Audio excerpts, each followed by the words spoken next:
Celtic restore their 12-point lead at the top of the table with 27-minute blitz against Kilmarnock. This is 20 Minute Tims. I'm your host Jamie and I'm joined by Melly. Yes. And Stephen. What's happening? Not an awful lot, mate. Patreon.com/20 Minute Tims. That's become a bit of a catchphrase. Is where you can support this podcast. You can get extra videos, extra podcasts, extra writing from us. Patreon.com/20 Minute Tims keeps the light on in here and keeps you in extra Celtic content. That was let me think of a unique analogy, Stephen. A game of two halves. Did you just come up with that? I think so. I've never heard that one before. Incredible. We need to coin that, get a wee TM on that.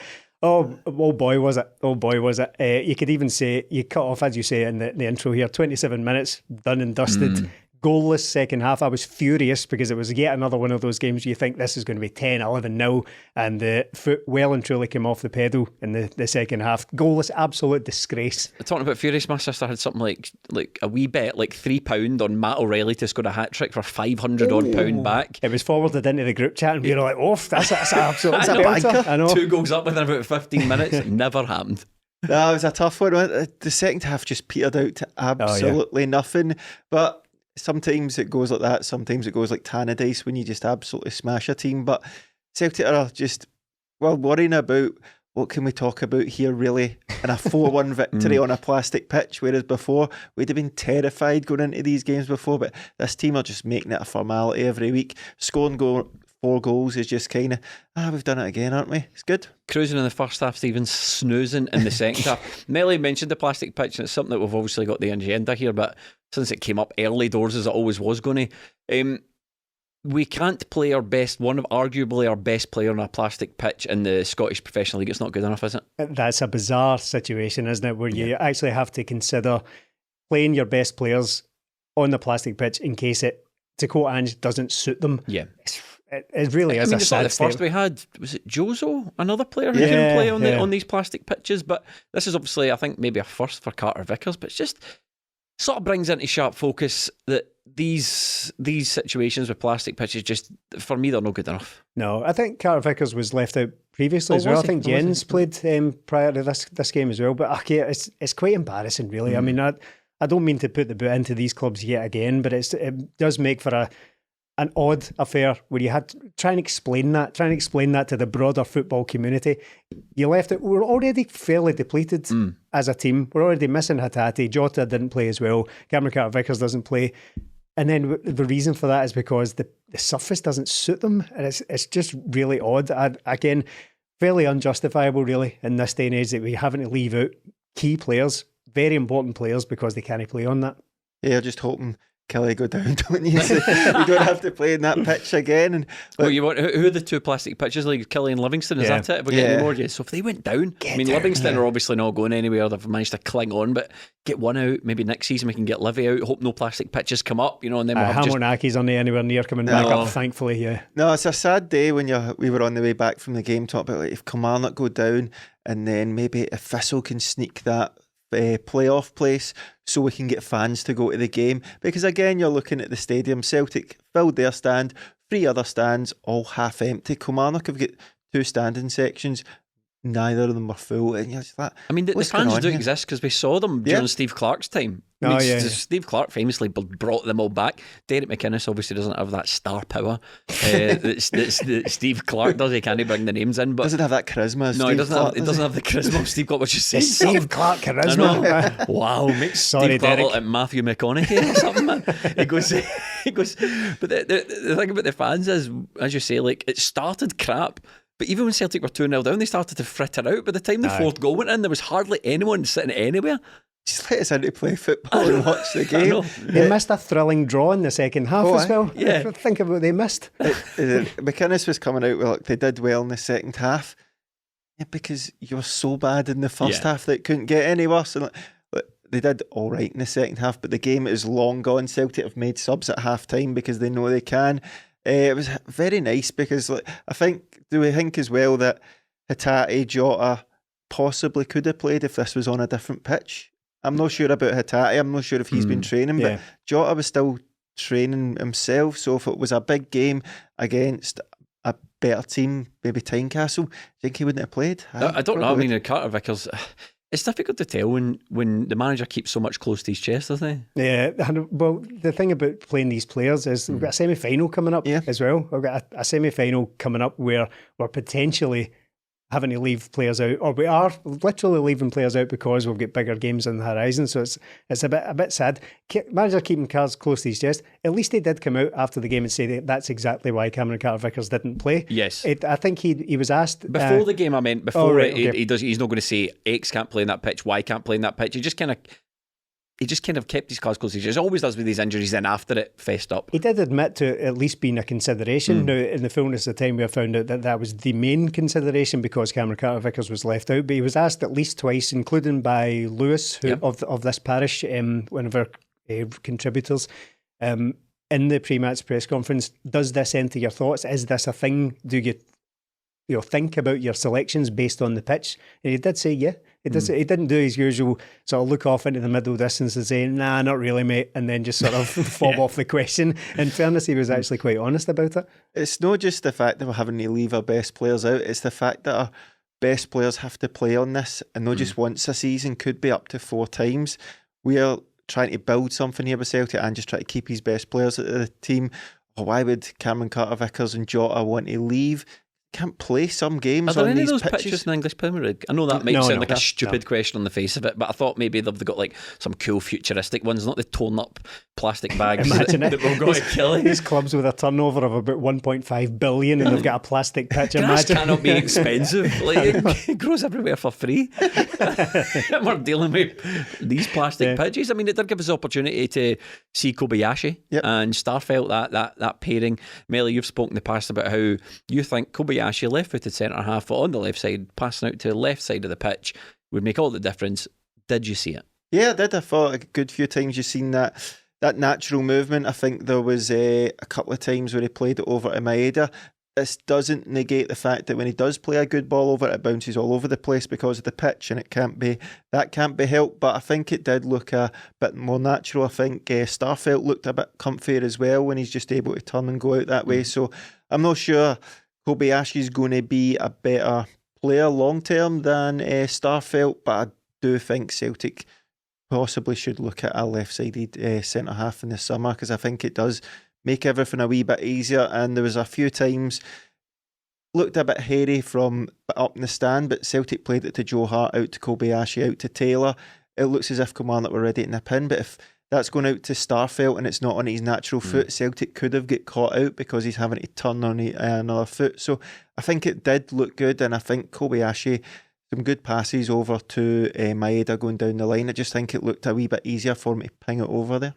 On the passing angles, we've spoken at length recently and throughout their time together that Starfelt and Cameron Carter-Vickers pass to each other a lot. Yeah. Because that's just part of the build-up. It's quite natural with Celtic teams where the centre-halves have a lot of the ball. That's going all the way back to Brendan Rodgers' time. Dedrick Boyata had most of the possession for a lot of that team. We've spoken about how Starfelt relies quite heavily on the look forward, kind of check out of that pass, doesn't really see the space, the angles for it, and goes straight to Cameron Carter-Vickers. So against Rangers, the player Starfelt passed most to was Cameron Carter-Vickers. Now they've switched sides now. Not switched sides, but he has switched sides onto the right, and the player he passed most to in the game was Kobayashi. So, right, that's the thing. But intriguingly, Kobayashi, the player he passed most to was Taylor. So he is more Celtic's your number 10, Greg Taylor. Well, that's right. We'll come to that. But this is an incredibly small sample size and doesn't really say anything more broadly than what happened in these individual games, which are completely different challenges, Rangers and Kilmarnock. However, it does at least signal the potential that could be a thing going forward, because we all spoke about that, about how if you put a left-sided defender in there, it opens up angles that Starfelt just simply either doesn't see or doesn't have the confidence to play into. It's easy to look at that and think, right, well, Starfelt it'll probably be Kobayashi and Cameron Carter-Vickers next season, because that's the one that makes the most sense on paper. But don't be surprised if it's actually Kobayashi and Starfelt, because we might struggle to hang on to Cameron Carter-Vickers, as his quality. Would you be happy with that? Because I know if I'm putting the maths together here, Melly says in the summer we might need to buy a left-sided centre-half. Both of you in the past have said Starfelt is a position we might need to improve on. So by that reckoning, if it's Kobayashi and Starfelt having not been able to hold Carter-Vickers for whatever reason, you wouldn't be happy with that, would you? No, do you really need another left-sided centre half, do you think? So would Kobayashi and another? Well, if in this horrible world that Cameron Carter-Vickers leaves, then maybe. But I think if Kobayashi is to play long-term for Celtic, kind of be doing it right now. We've got Starfelt and Carter-Vickers, so it's that old Celtic, not cliche, but sorry to bring it up again, but the reason Charlie Mulgrew played in midfield was because we sold all the midfielders, not because he was better than Ledley, Kyle, Wanyama. So I don't want... That's one point of view. If Celtic are always... if we are looking to improve next season, then I think we need to bring in players that are better than the ones we have just now. So if we were to sell Cameron Carter-Vickers and bring in what age is Kobayashi? 22, 23 maybe? I think so. Bring in a 23-year-old that's already been there for 6 months but only plays when one of them's injured. I think if he was going to be that player, like I know there's an adjustment, he came in January, it's different league and all that, but I think if he was good enough, he would be playing ahead of Starfelt right now. Not to say it won't happen, but I think if we're going to improve, we need somebody remarkably better than Starfelt. So what you're saying is Kobayashi is firmly a third choice centre half? Yeah, I think Ange just said that as well. Yeah, for now. We'll see how he develops. But I'm encouraged by what I see. I think he seems fairly well suited to Scottish football. He seems quite physical, decent in the air, good with his feet, which is absolutely crucial in this team, because it is the one criticism you can level at Starfelt is he's not particularly comfortable looking with his feet, but he's a really good defender. And I thought he looked really good against Kilmarnock as well, really good against Rangers. So he has upturned his form since that Ross County fiasco he had. Yeah. Kilmarnock were rotten, weren't they, man? Absolutely stinking. My God, man. Deplorably bad. And do you know what? If I'm going to give Derek McInnes, as loath as I am, if I'm going to give him any credit whatsoever, at least he saw that after half an hour and thought, nah, they're coming off, because he looked dreadful after the match, Derek McInnes. Most managers, well, not most, I suppose some managers in Scotland would probably just let it ride out to half time, just try and regroup at half time, but see, to get to half an hour and to make 2 substitutions, at least he was just like, nah, just making that sign at the side of the pitch. Because he was like, look, can't get any worse. It cannot possibly. We're on course for 10-0 here, it can't get any worse. It's fairly obvious the signal that's been made when Power has been brought on after half an hour. He usually starts against us as well. He's usually good for an absolutely shocking challenge against Celtic. Was it Turnbull? He absolutely stiffed a couple of seasons ago. Should have been sent. Or he was sent off actually. But it's fairly clear what the objective is when he's getting brought on after half an hour. They've got to fix this, carry on. Again, like Stephen, you can look at it in 2 ways, and I am loath to give Derek McInnes credit, but he could have just left that at half time and been 6-0 down. But to see it and go, look, I have got this wrong, I need to change it now to try and save any face whatsoever. So he done that. Well, I suppose it did work because they got a goal back and they didn't concede in the second half. But in the first half, it was just going so wrong. Like Celtic had so much space. It was as if Kilmarnock were down to 10 men and Celtic were able to just have an extra player all over the pitch. It was woeful. I think he was trying to do something different. We've seen him try to do different things against Celtic over the years, go man for man with Aberdeen and all that, and it didn't work. I mean, he said after the game, just when you were talking about, he bring up his CV, he says, I love I love the big talk managers come out with sometimes, like these grand plans that they have. I mean, he's on the sugarliest of sugary pegs, Derek McInnes. He's like, I want to be here at Kilmarnock and I want to build a team that can compete and even beat Celtic. You never did that at Aberdeen. So what hope have you got? Staggering optimism, isn't it? It really is. With Jordan Jones and Alan Power, like, what chance have you got? John Jones, who was absolutely stiffed by Alistair Johnston in hilarious tackle in this. Just remember all the Kilmarnock fans fell out with him. Do you remember why? Jordan Jones, when he signed for Rangers? Because he was still at Kilmarnock. He signed a pre-contract with Rangers, and he tweeted something like, bring on next year, we are the people, and all that, and there was like still games left, and I thought to myself, don't pretend you're angry, Kilmarnock fans. Remember, he injured himself trying to injure Moritz Bauer. That's right. Well, Alistair Johnson was simply getting revenge for Moritz Bauer. For the right back. Right back union. Where were we? Derek McInnes. I mean, like that's incredible optimism to think you're going to put together a team to compete with this Celtic team, because watching that game, and Celtic, they could say in Bailonomics, they could say that they won the game from the point of those substitutions, because they did. They won it 1-0 for the last hour of the game. Too bad that's not how it works. Bailonomics, but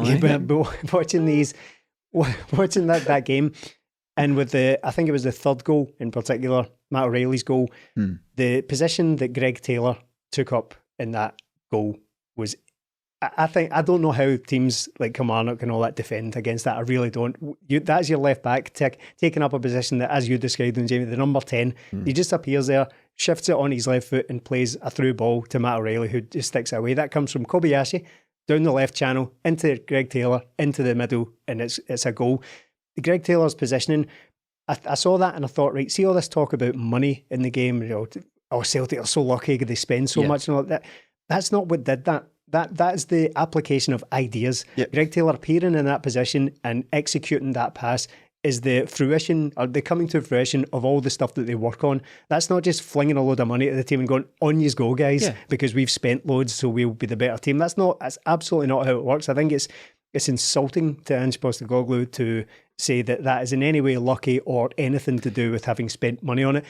Even the example at hand, Greg Taylor, Ange, he was a decent fee for Celtic, 3 million or something like that a few years ago, but Ange didn't sign him. What he has done is taken him and turned him into the player that he potentially to Greg was. Taylor as well. For turning himself into a player today. He put on Instagram after the game, great to be back at Rugby Park. I thought, is that a slide dig? Is that a slide dig? I think they boo him. I think they give him a tight. Yeah, it's difficult to hear it when there's 24 fans there.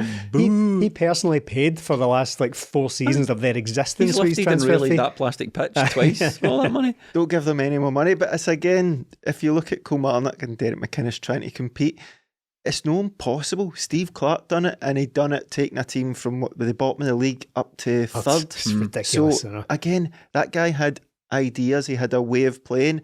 It wasn't brilliant to watch, but it wasn't terrible either. They played some decent stuff. This is what always strikes me about when players talk about Steve Clarke. When anyone talks about Steve Clarke, the one thing they always talk about is how clear his message is. Super clear, super simple. And I thought to myself, how difficult obviously it's difficult because not anyone else can do it, but Steve Clarke kind of had a blueprint at Kilmarnock. Then they brought in Alessio, which didn't work. Then they brought in Tommy Wright, which was a bit of a weird one. He lasted all of 5 minutes. Then Derek McInnes comes in and you think to yourself, right, well, he's a proven manager. He's probably more in the mould of Steve Clarke. He'll get back to basics and do the simple thing. But he can't make it work either. So how much more complicated is Derek McInnes making it? Or is it just that Derek McInnes just isn't a good football manager? He had a decent time with at Aberdeen when Rangers went league, but aside for that, he's just no good enough. I don't know. I don't know if he's not a good manager or... Do you know or not? Nah. Because, out of all the managers we've seen, even in just our time of doing the podcast, nobody's taken more beatings than Derek McInnes. Absolutely nobody. So he has been a joke. A long-running joke since we started this podcast, almost. In fact, I do know he's not a good manager because he can. Was he beaten Celtic once? Once in that whole time. It must have the worst record going. But people say this about Ange as well. John Kennedy said it when he first came in. The players said it. His message is clear. So the best managers know what they want, and the players know what they have to do. Where Kilmarnock is the best message. Get it to your fullbacks, launch it down the flanks and try and get the ball across. Oh, that's not very good, is it? Because it depends on a lot of things, and one of those things is the bounce of the ball in that pitch. Yeah, you're right. I mean, that poor boy, is it Murray, who got taken off after half an hour? That is one of the worst individual performances I've seen against Celtic. And it's, look, we spoke about, was it Ross County, in fact, where turned that boy? He was 16 and ran in on goal, right? And I came away from that thinking, right, he's been taught a couple of lessons out there. That'll be really good for him. He'll learn from that. But that's entirely different to what that happened to that poor Murray boy. That he basically, I can hear it in your voice. He cost his team at least 2 goals. That 16-year-old boy who played against O, there are benefits. There are obvious benefits to being there and in amongst it and be able to feel how fast and strong that guy is. He can learn from that. He can improve on his position. There are no lessons to be learned from passing it from the halfway line straight to Kyogo that plays him in on goal, to booting it up in the air, crossing it back into his own box that led to another goal. I honestly felt for the boy. It was like there are very few examples in Scottish football that come to mind, but it was Fernando Rickson against Bobby Pettit stuff basically from back in the day. Again, being at the game, we've done it so many times, but like the Hibs one recently where it was at Porte, who was it that just cannoned the ball out the pitch from a Hibs free kick, and you're just sitting there as a Celtic fan wanting the other team to be better. And it was the Matt O'Reilly's second goal where Stephen said about the first goal, what can you do about Greg Taylor popping up there? What you can do about a guy crossed in is make a good connection on it. Don't put it back in. But it wasn't just that example. Kilmarnock did that a lot. Teams do it a lot. Just sheer panic and a lack of technique anywhere on the pitch. It's going to cost you. I think it all comes back to, I was going to say it all comes back to the managers in this league, but it comes back to football club owners. These people make a few quid, they buy Scottish football clubs, they bring in, for the most part, terrible managers, either a known quantity like Derek McInnes or Malky Mackay, someone that they've heard about before, or they just give the job to someone who's been bumbling about the club. They then let these guys go gung-ho in the transfer market and sign players, and the managers usually lack an imagination, bring in players they've heard of before or have previously played for the club. And it's just like this bad owners bring in bad managers that sign bad players, and then you end up like the league that hates itself. And you look across that Kilmarnock team, there's no one bit of quality. I'll extend it past the owners to bad media as well, and because they will be influenced by the media's reception for any sort of change in this country. Now, if Kilmarnock or whoever it is, there's several clubs now looking for managers or very recently looking for managers in this league. If any of them were to try anything slightly out of left field, bring in some Portuguese or Dutch or Belgian or whatever coach to bring in a few new ideas, ridiculed from day one. A manager from Japan. All the pals in the media would all gather round, all Barry Ferguson and Chris Boyd and Alex Rae. How did they not give it to name some ex-Rangers player? So the next manager in this league to get sacked, it will be Robbie Neilson needs to get that job. Even though Robbie Neilson has just failed at a really big club in the league. Sometimes I used to think that you get the media you deserve, but I don't think that's the case anymore with Scottish football. I think we don't deserve the media we've got. To an extent, they are strengthened by people still continuing to click stuff and buy papers and all that. But I heard a podcast recently where your friend and mine, Mr. was it Ewan Murray, was on it talking about Scottish football, and he said about the referees. Yes, they are very average, but in fairness, they're refereeing average footballers. I mean, this is like a Scottish football journalist. I know he's more into golf and all that, and he should stick to that, because that's a ridiculous thing to say. And you know what? Fundamentally, not how it works. And it should make their job easier. Right. So see if you turn up to a mechanic, right? Turn up to a nice fancy garage, right? And you bring in your clapped out old car from like 20 years ago. They don't get to turn around to you and say, "Well, I've not done a particularly great job on it, mate. It's a pretty average car." No, they still need to do it to a fairly professional standard, and that's the case with one of the things that improves, just giving that stupid guy more comment, right? More mileage than he deserves on this podcast, but just to follow that analogy down. So one of the things that improves as footballers get better is the speed and the touch and the quickness of the game. So it's not like Willie Collins going, can I keep up with that?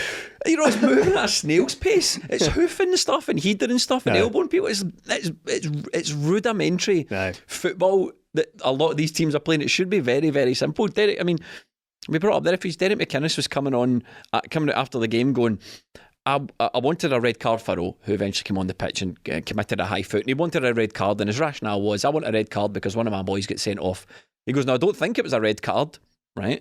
But I want a red card because that's consistency. And I went, okay, so you want consistency of wrongness, but right, that's fine. So you want consistency of incorrect ideas. But that really got me thinking, like, we criticise referees a lot, and rightly so, because they're bad at the job. They simply are, and we're not the only ones to do it, right? However, is consistency amongst the refereeing world in Scotland, is that an impossible standard to hold referees to? Okay, two referees. So Willie Collum gives a foul for something in one game and doesn't give a foul for a similar incident in another game. I think you're right and you're fair enough to go, Willie Collum gave a penalty for that last week, but this week he didn't give a penalty of it. And it's a similar situation saying, but if you're looking at a referee, looking at a different incident with different players, with a different view, a different angle in a different game and two different referees and going, that one's right and that one's wrong and I want consistency here.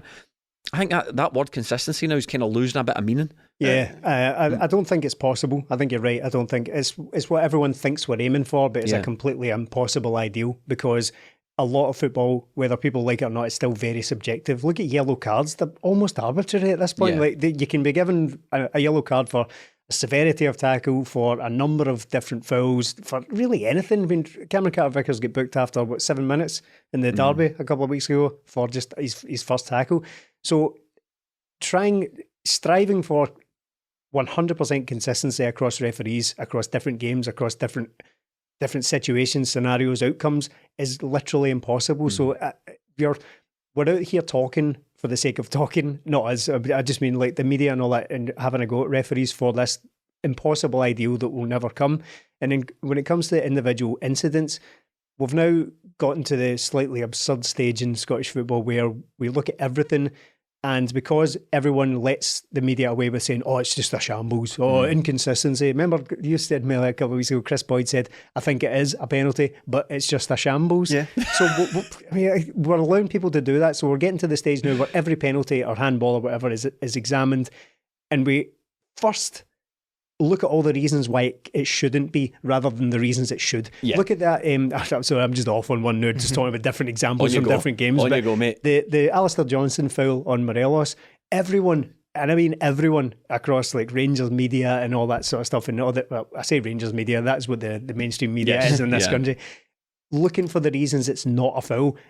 And it completely ignoring the fact it's definitely a foul by shoving him in the back. So I don't know where I'm going anymore. Do you know what Chris Boyd said in the game, Melly? Chris Boyd said, for 27 minutes, Celtic were relentless. Until what, Chris? Until we relented? That's not what relentless means, Chris. He just heard that word. For 27 minutes, they never stopped until we stopped. Yeah. I think with the consistency from referees, it is difficult to get. So see if you're not very good, and a way you can try and get around it is just be a stickler for the rules then. Yeah. Just apply the rules to the nth degree so that there can be, I'm just doing my job, I'm doing what it says there. But the problem is they don't, and it looks like, in fact it doesn't look like, we know they don't know the rules properly. Yeah. So that's when it comes out that we're now going, I should have got that wrong decision because I've had a wrong decision before. No, Derek, what you want is the wrong decision not to happen in the first place. But we are so far removed from that now because there's so many wrong decisions. We're just wanting more wrong decisions. Ask for better, Derek. I think he should have criticised the referee on the whole, because I thought the referee was terrible in the second half. I thought the referee set out sympathetic performance. Sympathetic referee. Either that or he got a brand new whistle and he just wanted to make sure it worked every 10 seconds. Works. Even the injury time at the end of the first half, there was 4 goals and two substitutions at that point, and they played like 1 minute at the end of the... Again, this is not how things are supposed to be. I'm starting to have a bee in my... I mean, this is turning into the grumpy old bastards podcast, right? But I've got a real bee in my bonnet about these... Right, I've got a real bee in my bonnet about these stoppages because, as I've said before in the podcast, and we're going to move on to other things, it's the referee who decides how long the game is stopped for. Just keep count. Remember, referees used to have 2 watches. They don't do that anymore. I'm like, you've stopped the game, and then by like the time Floyd Mayweather. I know, not those kind of watches. But by the time the half-time rolls around, you've forgotten how long you stopped it for. Anyway, Melly, bring us back on track. Let's talk about the game. It was some performance, wasn't it? Yeah. I know we've been through bad managers, bad chairmen, bad players, bad referees, but bad media again. I just wanted to say that again. All the bingo, all the cards met. So I think with Celtic, absolutely class again. As I said at the start, making these victories on plastic pitches a formality. We're going out there and scoring 4 goals, and we are coming away. Second half could have been better, couldn't it? But again, Hatate, Moy not starting. We have big creative players out. We still spank in 4 goals. Even Jota last week coming off the back of the Rangers game. Celtic are in a position that we weren't in last season, where if we're missing players, we can cope with it, and not even cope with it, just do very well on top of that. To have 3 wingers out and still create 4 goals is spectacular. Missed a penalty as well. Starfelt missed a sitter. Had a big chance. That penalty. Was it just me that knew he was going to miss it as soon as he stepped up to take it? It was weird, wasn't it? Well, that was his first penalty he's taken for Celtic. I was sure he'd missed another one. I'm sure we've spoken about him being bad at penalties in the past. Maybe he is, and that's why we've not seen him take one, but which is even more remarkable now that he sits just on the cusp of 30 goals this season, 50 goals for Celtic overall, and he hasn't taken a single penalty until then. But it was odd watching him get ready for the penalty, and now at this point there's no jeopardy over it. If Celtic are 4-0 up at this point and we get a penalty, it doesn't feel particularly pressured environment to be taking a penalty. But he looked weird. He had a big stupid smile on his face, and he was laughing. Dared him to do it. It was like his pals had put him up there to take a penalty, and he was like, I'm not supposed to be here, I don't know what this is. It was as if he'd been egged on to do karaoke or something like that, and he just went up, and people say it's a bad penalty, but all missed penalties look bad. He hit the post. It wasn't like he ballooned it over the bar or anything like that. Technique, but behind it, wasn't it? It's one of the practicing taking penalties with their heels. We've seen O do it. We've seen Jota do it. Just didn't look as if he was a clinical striker taking it. It was like that time Azagiri took one to try and get a hat-trick, wasn't it? Oh my God. He blazed it over, and you could tell in the run-up that, has this guy forgotten how to run? Like, never mind kick a ball. But, Kyogo, it was a good chance to get another goal, and you've seen him bag these goals. It's quite nice him not scoring any penalties, because you look at Tavernier's record, as decent as it is for a right back, but padded out with a lot of penalties. No, Penogo. None of that this season. He can't be labelled with that. So I think the guy is on fire, and for the amount of goals he's got, he does get substituted early in a lot of games as well, so he could have even more. And look, if he had stayed on, he could have been on a hat-trick, couldn't he? Easily. O came on and he was choking for service. I felt quite bad for him, because he was making the runs, he was doing the hard yards, but we just couldn't find him. I think ROCO VATA found him with a decent chance, but apart from that, he was struggling to impress Jurgen. Yeah, that was a lovely bit of play. Celtic played it all the way from one side to the other, all the way from the back out to the right, and then it was a great early ball across, and he just caught it. He caught it well, but just not in between the post. Do you know why I'm laughing? Sorry. Totally derailed you there. I just had an image of fucking somebody scoring a goal and because Klinsmann was in the crowd, right? Sliding across the pitch, but being struck like a match, just busting into flames. Layer of skin off the face. Those Celtic shirts. Especially mind he took the top off before. Imagine he'd have done that. Coming up for it, looking like your face is inside out. It's a shame, because it looked like he was trying to impress his national team coach, but not trying too hard. But it's just like, lads, my boss is up there and yous have taken the foot off the gas. Come on, there's a guy behind me that shouted, come on lads, I've got a bet on here. I think he'd 5-1 on, so it's see hard. This though, see with Jurgen Klinsmann being there, this is just spending the expenses account. It's a jolly for these international managers. He could be at Celtic Park watching Celtic Rangers a couple of weeks ago. He could be at Celtic Park anytime, but he went to Kilmarnock. They're not even real managers, international managers, just on a jolly. And he's already got a couple of caps. Jurgen Klinsmann speaks quite highly of him. It's fine. Are you saying for 1 minute that Jurgen Klinsmann was abusing the expense account to go to Kilmarnock? He's heard about all these pies. He's heard all about it, yeah. And who's that guy? Who's the guy online? The big... the angry man. I've not seen him for a while. Soils or something like that. Yeah, I just wanted to meet him. He just didn't get the angle on that. It just wasn't, the angle wasn't quite flush, right. Before we move on, we're scattering all over the place with the incidents of this game. Wanted to mention... Keep the listener guessing where we're going to go. Exactly. Get involved in the comments. Where are we going to go next in this game?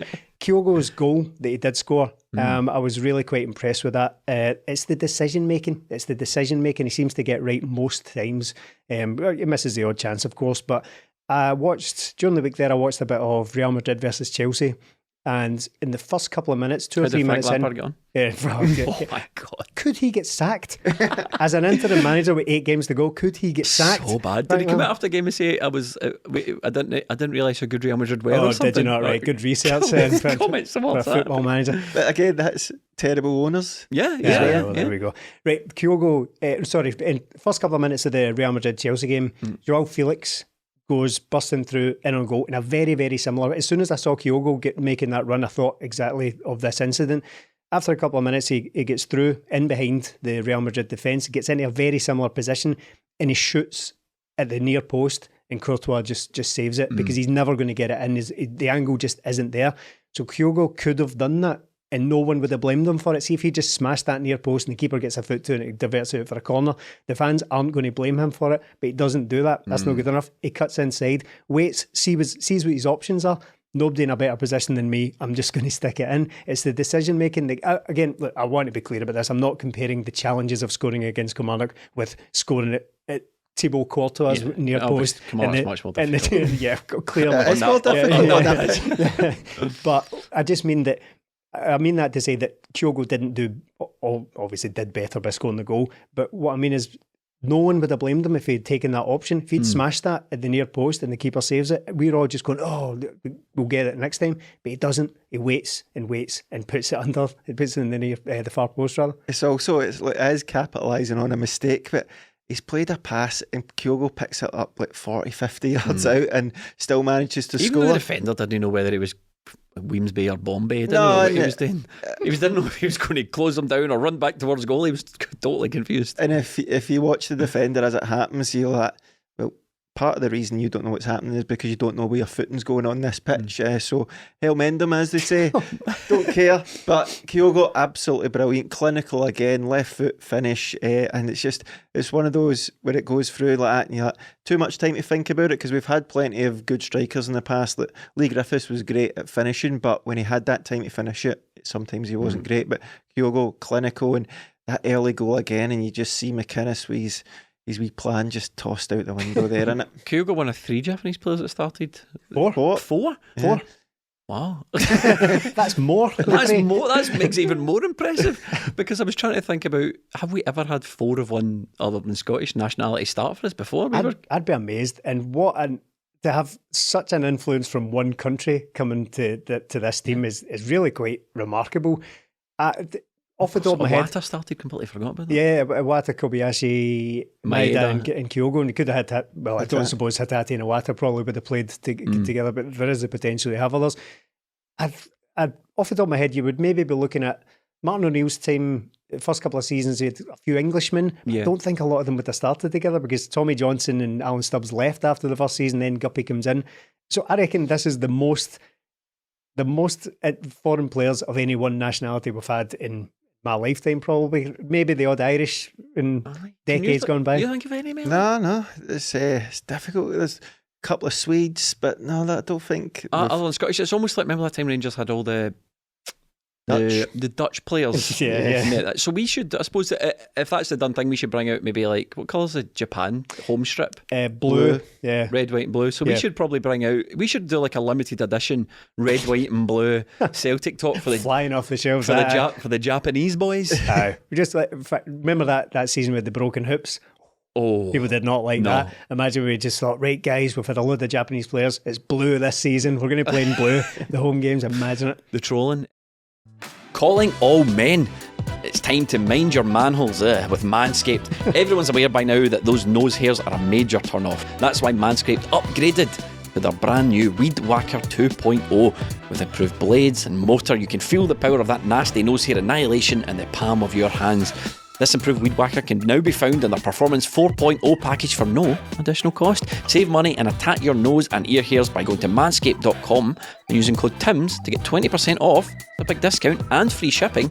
Manscaped.com using code TIMS. The premium Manscaped Weed Whacker 2.0 nose and ear trimmer uses a powerful 7,000 RPM motor with an improved steel blade system that upgrades the cutting performance from their first generation to better whack your weeds. The Weed Whacker 2.0 is cordless, rechargeable and has a battery with up to 45 minutes.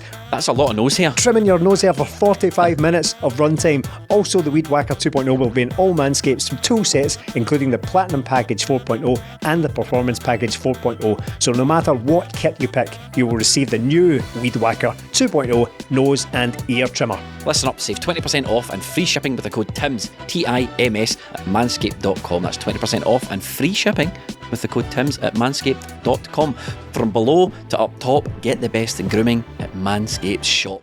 I read somewhere else I think Celtic have not started a Scottish under-21 player this season, in this homegrown player thing, Melly, something that we've been talking about a lot in the podcast, and it's starting to sort of feed out. A lot of people are talking about it, but I know VATA's declared for Ireland. Yeah. Is that correct? And Ben Summers, he's Scottish. What did you make of the two youngsters? It was hard to see what they bring. Well, it's not hard to see what they bring, but I think VATA looks talented. He looks like a talented young player. Yeah, but it's just because the game sort of petered out like that. Yeah. It's difficult for them. Like they're trying to inject something into it when everybody else is trying to just calm things down. But VATA got on the ball. Looks like your winger that comes through. Wasn't afraid to try and take guys on. Just the two of them didn't get enough of the ball, but that's not their fault. I think the cross he put in was a great cross right into the danger area, a quick whip ball. So time will tell whether they get more game time. It is going to be difficult because we have a lot of options in there. We have to do something to keep these young players, though, don't we? I think part of the problem and not bring them through is every time someone shows a bit of promise, even before we even get a chance to see them for the first team, they're whipped down in the south. They're playing in England, and I think that it's no much, but I think sometimes the only hope you've got as far as a pathway goes for these guys is playing them. and shown them that there is an opportunity for them to actually play football here, and they'll get their move at one point. Because I think if you're slow to do that, I'm just surmising here, but I think if you're slow to do that, if you've got ROCO VATA, who will have an agent by now, whose dad played football, whose dad's got contacts in the game, Summers as well, these players will be identified as potential first team players for Celtic. They'll have people going, I can get you a move down south, I can get you a move to West Brom, Middlesbrough, Fulham, you double your wages. Sorry to jump in, I think one did leave quite recently as well. I can't remember the name, forgive me for not remember. I think one signed for Aston Villa. Yeah. Wasn't that another young player of Celtic? So maybe like, it's not much, but offering them game time early on, sort of building a relationship there is one way to try and keep them. Ben Doak played against Rangers before he left at 16 years old, didn't it? It seems to be they're leaving earlier and earlier now. They're not even getting to 17, 18 before they leave. I don't know what we can do about it, to be honest. I think if you're good enough at Celtic, you'll play. I don't think many managers are going to play guys just to try and keep them around. I think they've got jobs to do as well, but again, it plays into the old Scottish football thing. Like, okay, go and play in Livingston on a plastic pitch, or you can go down at 16-year-old to any team in England and play in state-of-the-art training facilities, train and play against much better players. What's going to be better for your career? Playing a few minutes here or there at Celtic when you get to 18, or training with the elite players from a very early age? I think players are just going to see the English Premier League is where everything happens now, and that goes from the best players in the world are there, but also the best facilities, the best coaches, all that. So all trickles down, and it makes it very difficult for people to stay about here. Plus, a lot of money to make at that age. It's a short career. Ben Doak, first team football at 16, still not enough. No, it's always going to be very difficult. But I think that is, I suppose, the best thing. I'm not saying it's a cure-all. I'm saying that's a scintilla of encouragement. Yes, I think it's the best we can hope for. I think it's the best thing we can do is hopefully they ignore all the things Melly has just said. Cheers, Melly. By some miracle, they forget about all that amazing stuff. Next week, ROCO VATA signed for Villa. Ange's on the 40 us. Thanks very much, Martin Melly. Ignore all that hugely appealing stuff. We've got St Johnstone away coming up. 8 minutes is yours, mate.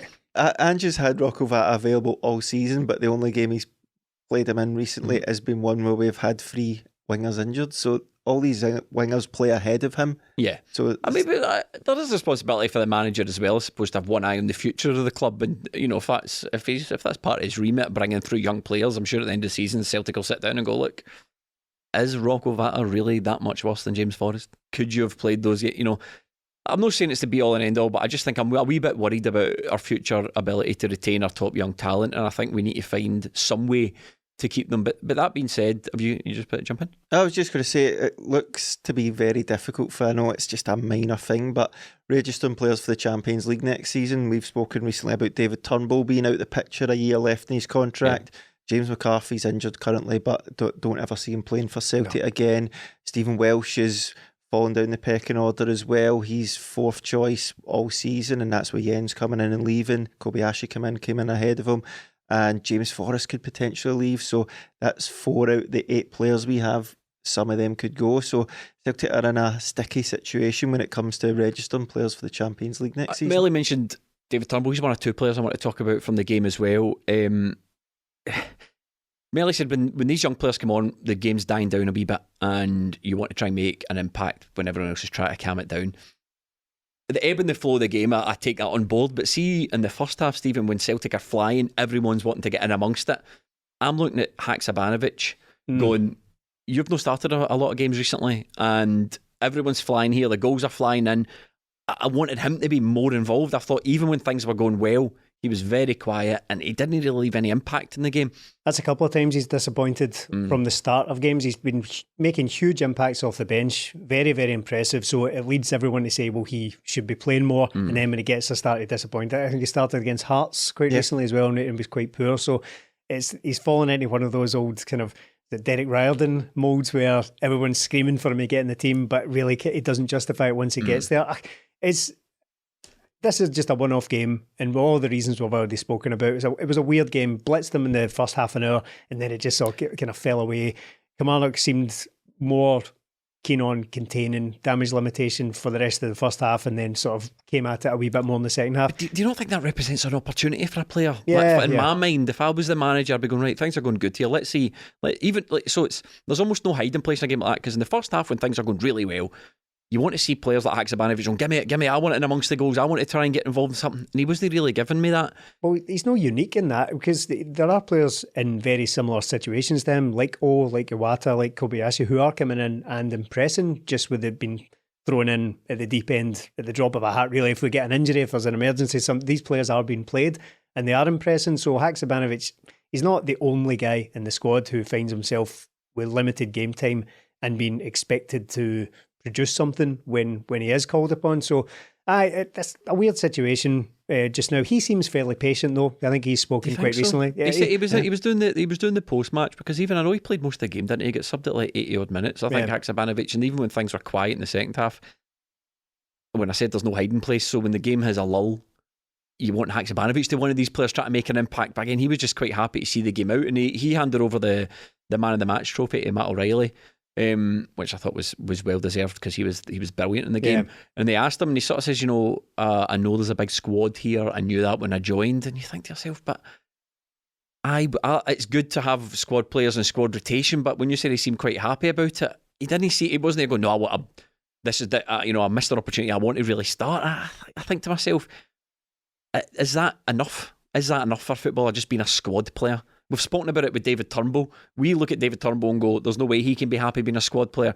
But looking at HAKSABANOVIC going, maybe he is a bit happy being a squad player. Well, I know what you mean. And like, when you look at it and go, so if he goes up to Ange's door today and says, right, I want to start the next game, Ange can just look back and go, but come on, mate. Yeah, you didn't really do it for me there, did you? But and then, what about the Hearts game? I started you as well and had to sub you. So it's up to the player to get his chance and take it. Difficult on that pitch.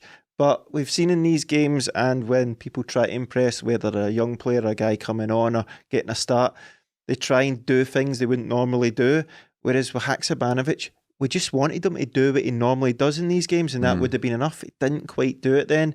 The good thing with him is we have seen him do it before, so it's not as if we're got this sort of new signing and we're going, I think there's something in there, but I don't know. Kind of like Bernabe. With HAKSABANOVIC, he did get a wee run at it before the World Cup and was very good. So we're just looking for that again. It didn't happen for him. He played on the right where he's more natural on the left. But I think you're right. When I looked at the team, I thought, right, okay, that's fine. HAKSABANOVIC can be the creator today.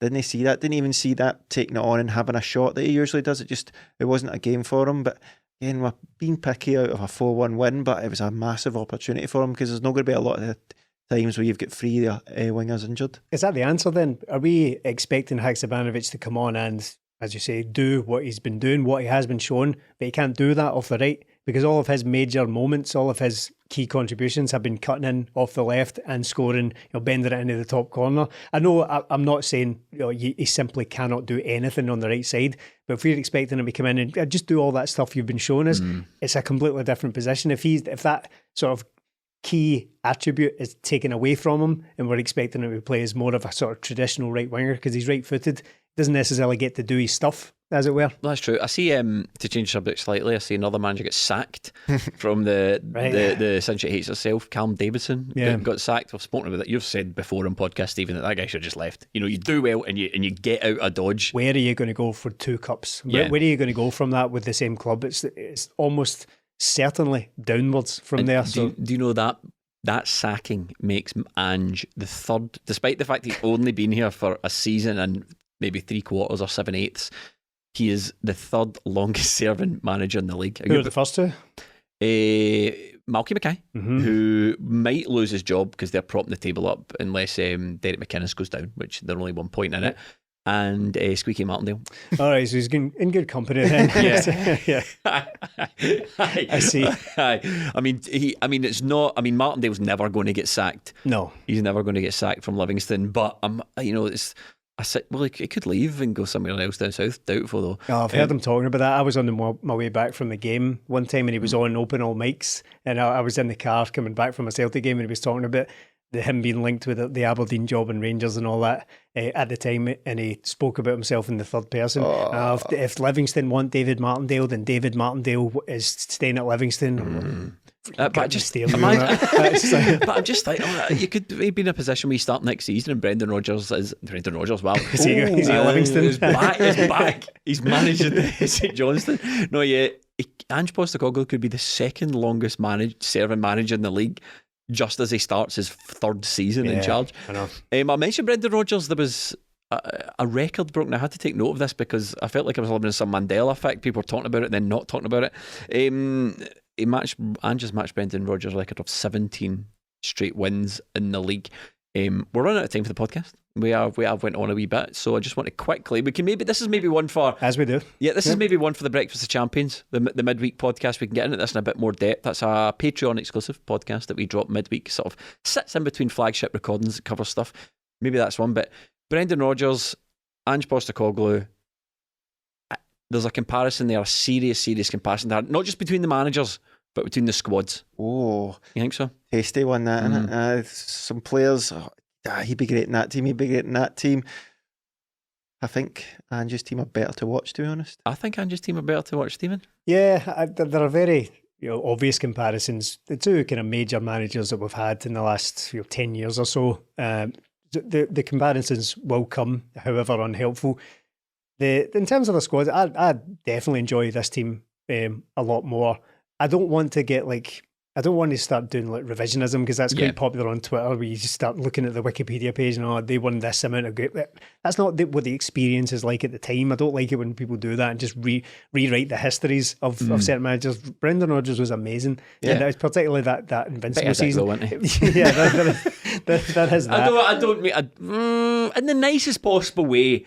Ange is just a lot better to get along with. Invincible manager, now he's a dick. He's got to go. I don't like rewriting history, because the Invincible season was probably my favourite season ever, really. I mean, of my lifetime. It was incredible. But that said, if the comparisons are going to be made, Ange stands up to that and more. Because he had a more difficult job as well. With the rebuild that was required last season. And then Rangers are just off a European final. That's the team we're competing with. As much as we don't like to give them any credit, we're using that to give Ange more credit, because you don't get to a European final purely by accident, somewhat by accident, but not purely by accident. Whereas we look back and probably, the sands of time have not been kind to that Rangers team when we're talking about Philip Senderos and Joey Garner and all that. It was great at the time, though, wasn't it? Joey Barton. It was fantastic at the time. And even some of the players we had, Scott Sinclair, Paddy Roberts, Dembele. Come on. A classic team. One of the best, definitely. The comparisons are, take your pick, really. The personal preference is at hand here. Can't really see much between them, but gun in my head it would be Ange's team, but that's probably recency bias. We need a bit more information. We need to dig into this a wee bit. We need to revisit this. Melly, you whispered IWATA at me just as I was reading up there. I didn't want to get the podcast end without giving him his due credit after the weekend. I thought he was great. Yeah. Thought he was tremendous in there. Outshone possibly by O'Reilly, but that's going to happen when you get 2 goals and perform like that. But he played in the sort of ahead of Callum McGregor, which I thought he would play the number 6 and Callum McGregor would move forward. That didn't happen, so worried when I seen him line up that. No such worries during the game. I don't know if long term that'll be his position, because I don't know if he's got that sort of creativity, but he just found passes, found angles. He was great in there and just looked like an assured player for Celtic. Funny how this always happens, that players can just come in and look good at Celtic, because Celtic are a good team with a good manager and a good style of play, but he was great. And it's a system as well. I get the feeling, just not to compare Steve Clarke and Ange Postecoglou, but they're obviously 2 managers with a message. So the message is drilled into you. So when you're put in that team, you know exactly what you're coming in to do. Yeah, as I said earlier, the application of ideas is what makes this team great, not just throwing money at it and picking your best players and saying, on you go, lads, 4-3-3 today. He's no way to do it. That's not the case at all. I think, as I say, I think it's borderline insulting to throw that at the Celtic team after all the work that's going on. What we're seeing on the pitch here is the work that's going in behind the scenes. It's been drilled on the training ground, and all of Ange's philosophies and ideas coming to fruition on the pitch. It's not about just chucking money at teams. That's silliness. And on that, we're going to wrap up. About half the people that watch this on YouTube haven't subscribed yet, so please hit subscribe, get involved in that, and that will help us in a minor way. It'll feed the algorithm monster. And the vast majority of you don't support us on Patreon, so get supporting patreon.com/20minuteTims. But most of all, thank you for watching and listening. See you next week.